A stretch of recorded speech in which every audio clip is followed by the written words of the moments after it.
welcome to day 2 of my Bachelorette in Orlando. We woke up at 8:10 a.m. on June 15th and we went over to the Artist Palette in Saratoga Springs for breakfast, and I had Mickey waffles, which were super delicious. My sister got them as well, and then we were joined by Ali, which you've already seen in my channel before, and we basically had breakfast and headed over to Universal at 9:30 a.m. Ali so graciously drove us there, and we actually hit traffic, a 2-hour traffic just to get into Universal. Basically, this is where we started, which ironically is my favorite ice cream place in Orlando called Twisted Treat. If you haven't checked it out, go do it. But basically, it is 10:36 and we've already been in traffic for an hour. We finally saw the entrance to Universal, so we thought we were so close, and I had to go to the bathroom so badly, but it was still 10:56 and we were just getting in line to basically pay for the parking and get into the parking area for Universal. So there was still a long way to go, but finally at 11:22, so literally 2 hours later, we finally parked in Jaws 415 and we headed over to the entrance of the park.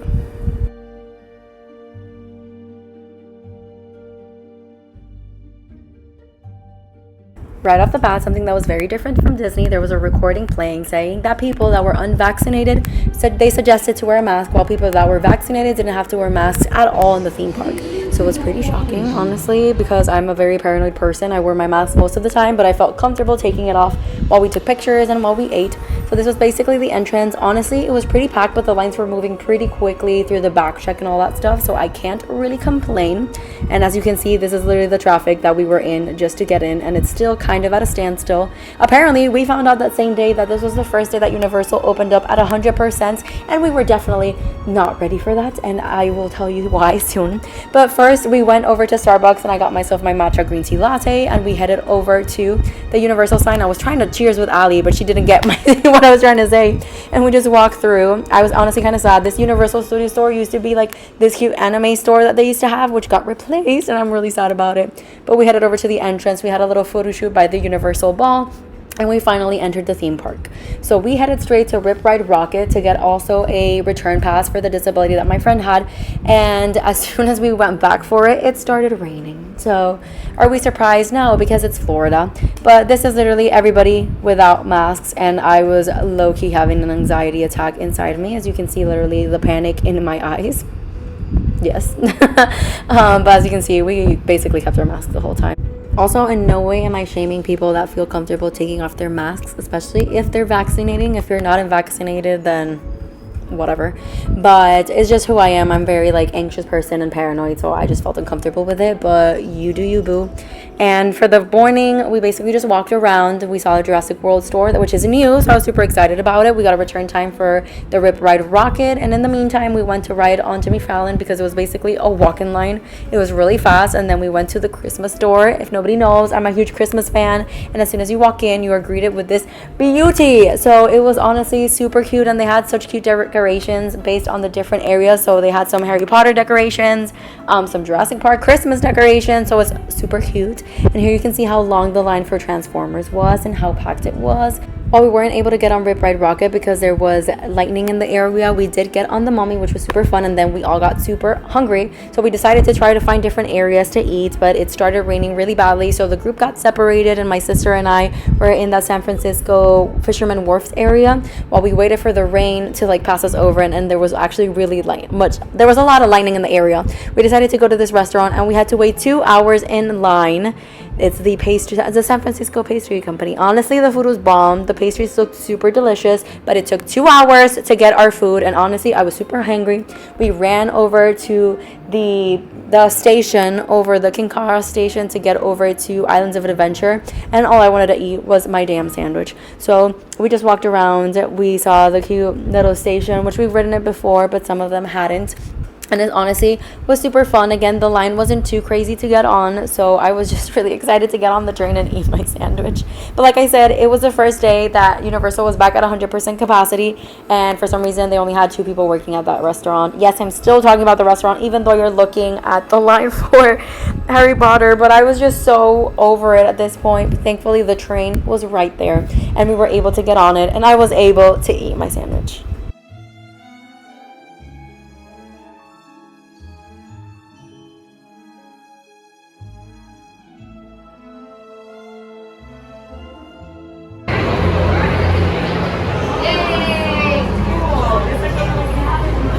Oh my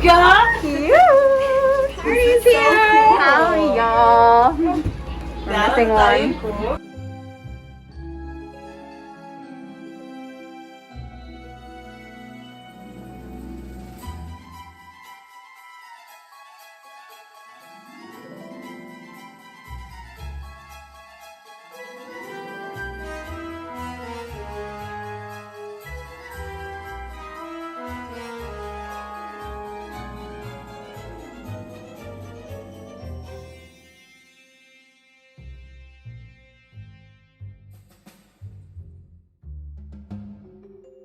To be completely honest, we all agreed that Universal this morning was a total mess because we weren't able to do half of the stuff that we wanted to do. But honestly, Islands of Adventure was our main feature today because we really wanted to do the Hagrid's ride and the Velocicoaster.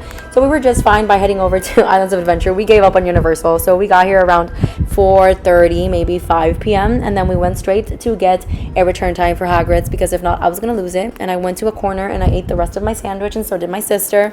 We got butterbeer. We finally decided to get this show on the roll, even though the morning was an absolute mess. But we were super excited to start, and we were able to get on Hagrid's literally like 20 minutes after we arrived. And I have to say that it is one of my favorite new rides ever in like Orlando, so including Disney.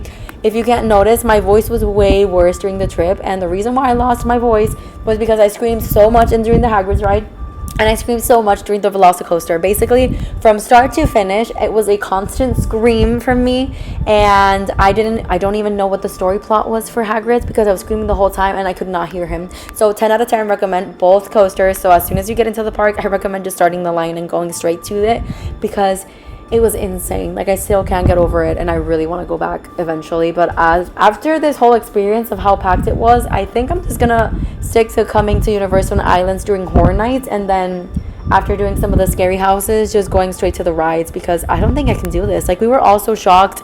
We were also just like, it was raining, so sometimes we would get sweaty, and there were so many people, and we were just like kind of over it. But we made the most of it, and like I said, the rides were super fun, so I totally recommend. And it made the whole mess of the morning totally worth it.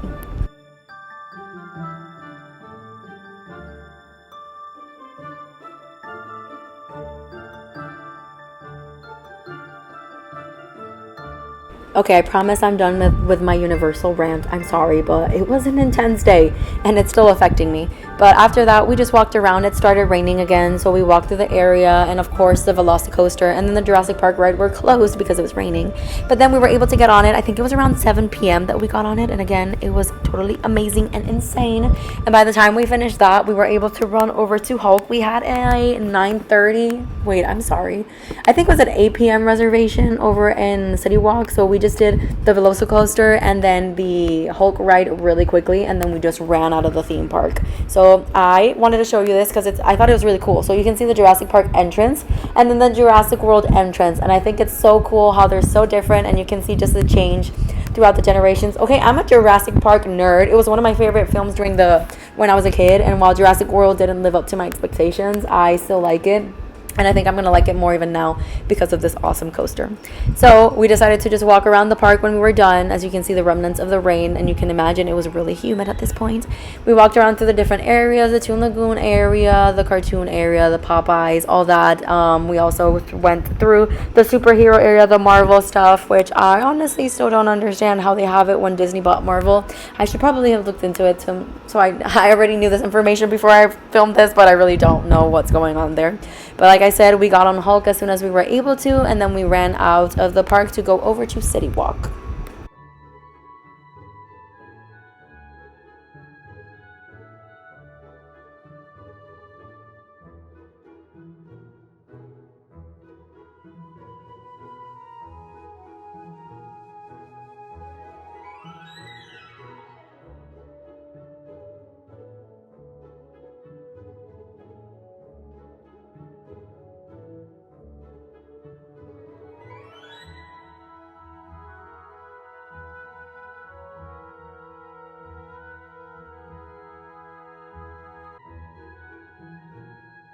By 15, we were done for the day, and you can see it's still extremely light outside, and I really miss that so much. But we went over to one of my favorite restaurants, honestly, over here in City Walk, which is the Chocolate Emporium. We had a reservation there, and the dinner was amazing. It honestly was super fun. Unfortunately, we weren't able to get dessert because they said that they were backed up for about 30 minutes. And since by the end of the dinner it was basically almost 10 p.m., we just decided to skip on dessert, and we just went back to the hotel. As we were leaving, it started raining again, so we just seeked cover for a little bit, and then we headed back to the hotel, which was again Saratoga Springs. If you want to see the tour of the Saratoga Springs room, which is a Disney Vacation Club 2-bedroom villa, you can see my previous video about the first day of the Bachelorette, so you can watch that. But basically, we just went back and chilled for a little bit and got ready for bed, and went to bed at an even later time than yesterday. And we just prepped for tomorrow, which is day 3, where we're going to Magic Kingdom. Again, I can't fit everything into the same video, so if you want to see day 3, stay tuned.